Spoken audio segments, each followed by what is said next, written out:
Hi friends, எல்லோரும் எப்படி இருக்கீங்க? இன்றைக்கி வந்துட்டு ஒரு ஆஃப்டர்நூன் விளாக் தாங்க பார்க்க போகிறோம். காலையில் எழுந்து பாப்பாவை ஸ்கூலுக்கெல்லாம் அனுப்பிட்டு வீட்டு வேலை எல்லாமே முடிச்சுட்டு நான் என்ன பண்ணேன்னா, இஞ்சி பூண்டு பேஸ்ட் வந்து வீட்டில் காலி ஆயிடுச்சுங்க. சரி, அது வந்து ரெடி பண்ணிடலாம் அப்படின்னு சொல்லிட்டு இஞ்சி பூண்டு பேஸ்ட் வந்து ரெடி பண்ணுறதுக்கு எல்லா பொருளுமே எடுத்து வச்சுட்டு இருந்தேன். ஃபஸ்ட்டு வந்து பூண்டு எடுத்து வச்சிட்டேன்.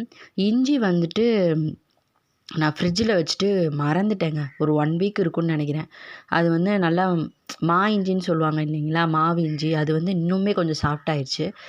சரி, இஞ்சிக்கு ஏற்ற மாதிரி பூண்டு ரெடி பண்ணி நம்ம அரைச்சிடலாம் அப்படின்னு சொல்லிட்டு பூண்டை எடுத்துகிட்டு நான் வந்துட்டு வெளியில் வந்து போர்ட்ரிகோவில் வந்து உட்காந்துட்டு கடை பார்த்துட்டே வெள்ளைப்பூடு வந்து உரிக்க ஸ்டார்ட் பண்ணிட்டேங்க. வெள்ளைப்பூடு உரிக்கிறது அதில் பெரிய ப்ராசஸ்ஸு. ஆக்சுவலாக நாங்கள் சண்டே வந்து நான்வெஜ் எடுக்கல, ஒரு ஃபங்க்ஷன் வெளியில் போயிட்டோம். இன்றைக்கி வந்து வெட்னஸ்டேனால் எடுத்துகிட்டு வரதுக்கு வாய்ப்பு இருக்குது. ஸோ இஞ்சி பூண்டு பேஸ்ட் வந்து ரெடி பண்ணிடலாம் அப்படின்னு சொல்லி தான் ரெடி பண்ணி வச்சுட்ருந்தேன். இந்த மாதிரி ஒரு உரலுக்கல் எல்லார் வீட்லேயுமே இருக்கும். அதை வச்சுட்டு ஒரு 2 அடி மட்டும் அடிச்சிட்டிங்கன்னா அந்த பூண்டு வந்து நல்லாவே உரிச்சிடலாம் ஈஸியாக. ஒரு கையிலே உரிச்சிட்டேன் பாருங்கள், ரொம்ப ஈஸியாக இருக்கும். அதுக்காக தான் அதை எடுத்து வச்சுட்டு உரிச்சிட்ருந்தேன். சீக்கிரமாகவும் உரிச்சிட்டேன். ஸோ என்கிட்ட இருக்க இஞ்சிக்கு அளவாக எவ்வளோ பூண்டு இருக்கோ நான் எடுத்து உரித்து ரெடி பண்ணிட்டேன். அதுக்கப்புறம் வந்துட்டு என்னோடய பொண்ணு வர நேரமாச்சு. ஸோ அதுக்காக வந்துட்டு அந்த இடம்லாம் க்ளீன் பண்ணி வச்சிடலாம். ஏன்னா அவள் வந்துட்டு இன்னுமே ரொம்ப நாஸ்தியாக்கிடுவா. அதனால் ஃபஸ்ட்டு வந்துட்டு கையோட இடத்தெல்லாம் க்ளீன் பண்ணிட்டேன். இந்த வெள்ளைப்பூடு தோலெல்லாம் எடுத்துகிட்டு பூச்செடியில் தாங்க போட்டேன். அது கொஞ்சம் சத்தும் கூட. நீங்களும் ட்ரை பண்ணி பாருங்கள்.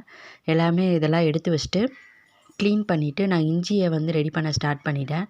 இஞ்சி வந்து கொஞ்சம் சாஃப்ட்டு தாங்க இருந்தது. மற்றபடி இஞ்சி வந்து நல்லாவே இருந்தது. இஞ்சியெல்லாம் தோலெல்லாம் உரிச்சிட்டு க்ளீன் பண்ணி எடுத்துட்டேன். எடுத்துகிட்டு வந்துட்டு மிக்ஸி ஜாரில் வந்து போட்டுட்டேன்.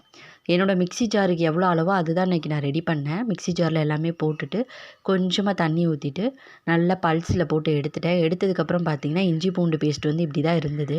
ரொம்ப சாஃப்டாகி நல்ல மாவாகவே ஆயிடுச்சு. அதுக்கப்புறம் இந்த இஞ்சி பூண்டு பேஸ்ட்டை வந்துட்டு இன்றைக்கி ஒரு புது டப்பாவில் தான் ஸ்டோர் பண்ண போகிறேன். என்னோடய கடையில் வந்து ஒரு குட்டி டப்பா இருந்தது, ரொம்பவே க்யூட்டாக இருந்தது. ஸோ இந்த டப்பாலே ஸ்டோர் பண்ணிடலாம் அப்படின்னு சொல்லிட்டு இந்த டப்பாலே ஸ்டோர் பண்ணி நான் ஃப்ரிட்ஜ்லேயும் எடுத்து வச்சிட்டேங்க.